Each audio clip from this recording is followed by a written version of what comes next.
The hatchery smelled of ash and old stone when Mara Ellison first arrived. She had not been assigned there.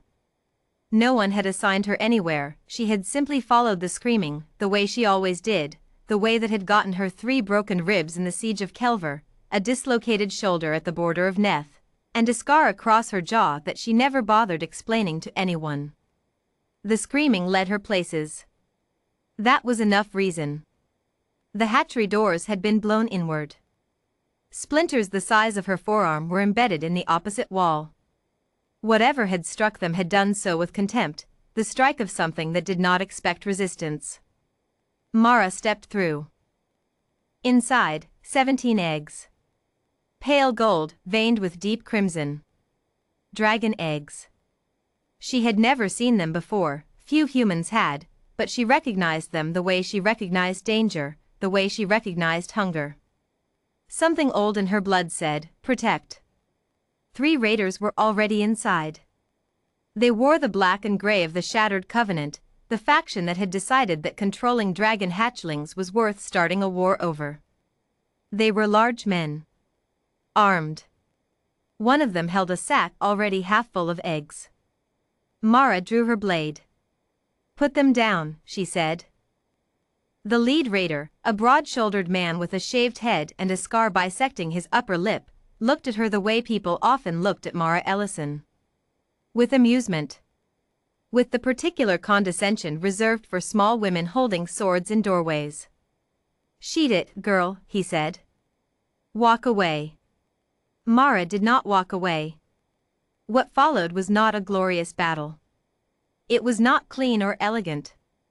It was 3 against 1 in a tight stone room, with eggs on the floor that she could not let break, and men who fought like they meant it. The second raider caught her across the ribs with a steel-capped elbow. She felt something give, one of the already cracked ones, she suspected, and the pain was extraordinary and distant, the way pain became when your body decided that surviving was more important than registering complaint. She broke the second raider's nose with the pommel of her blade. He went down. The third came at her with a short axe and she took a cut along her left forearm, deflecting it, then drove her knee into his stomach hard enough that he folded like cloth and did not get up again. The lead raider, the one with the sack of eggs, ran. She let him. The eggs he'd been carrying were back on the ground, cushioned in the straw he'd scattered. She did not let herself think about whether any had cracked. She could not afford to look yet.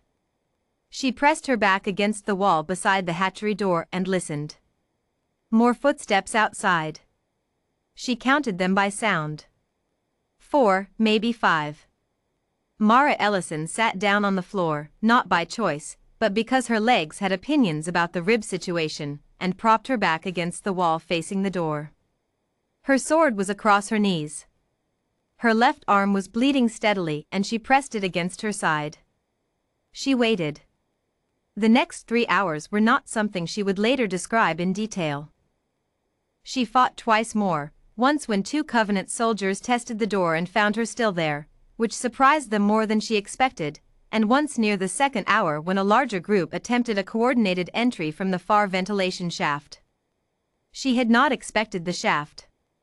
That one cost her something in her left shoulder, a deep, grinding wrongness she did not examine, and a gash above her right eyebrow that bled impressively into her eye for the remainder of the night. But she held the room. When the Dragon Guard finally arrived, alerted by a young stable boy who had seen the smoke and run the 4 miles to the garrison faster than anyone believed a 12-year-old could run, they found the hatchery intact. 17 eggs. Unbroken. And Mara Ellison sitting in the doorway, sword still across her knees, awake by what appeared to be sheer refusal to be otherwise. She did not remember being carried. She remembered the smell of the infirmary, elf root and copper, and then a long gray nothing, and then light. The ceiling was not the infirmary ceiling. It was high. Vaulted. Made of dark stone threaded with veins of gold that pulsed with a faint, biological luminescence. Mara blinked at it for several seconds, taking inventory of her body the way she always did upon waking in uncertain circumstances: ribs, bad, wrapped, shoulder, immobilized, arm, bandaged, tight, forehead, something pulling, stitches, probably. She turned her head. The room was a circle, and she was at its center on a raised platform, and surrounding her in concentric tiers were dragons. Old ones. The air around them pressed differently, dense with age and something she had no word for, a frequency below sound that she felt in her sternum. Their scales caught the golden light and threw it back in colors that had no names in the human spectrum. Their eyes were on her. Every one of them. At the highest tier, in the seat that needed no marking because gravity itself seemed to organize around it, sat Elder Kael Vera. She had seen illustrations. They had not conveyed the scale of him, the way his presence rewrote the dimensions of the room simply by occupying it. His scales were deep black-edged with gold so bright it looked like fire contained in geometry. His eyes, when they found hers, were the amber of deep honey, and old, and extraordinarily attentive. "Mara Ellison," he said. His voice was not loud. It did not need to be. "Elder," she said. Her own voice came out steadier than she expected, which she appreciated. "You are awake." "I tend to be," she said.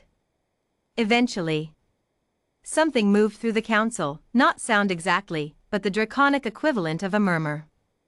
She did not know if it was approval or disapproval and decided that worrying about it was not useful. Elder Kael Vera leaned forward, a motion that rearranged the shadows in the room. "You held our hatchery," he said. "Alone. Wounded. For 3 hours against Covenant forces.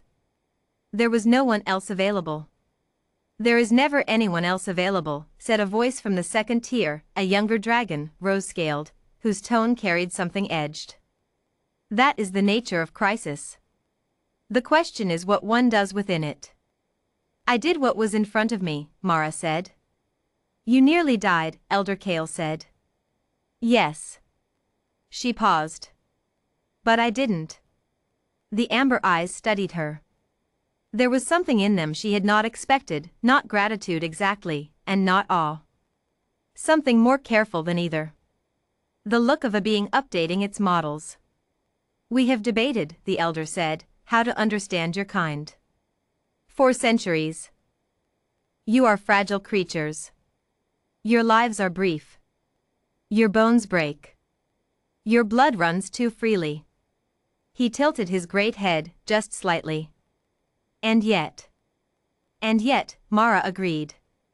"One of our healers," said the rose-scaled dragon, "says you should have lost consciousness within the first hour." "Blood loss alone?" "I was aware of that," Mara said. "Then why?" "Because the eggs were still there." She said it simply, without drama, because it was simply true. They needed someone in the doorway. I was in the doorway. That's the whole of it. The silence that followed was profound. Mara had sat in many silences. This one had weight. She let it sit. Elder Kael Vera was quiet for a long moment.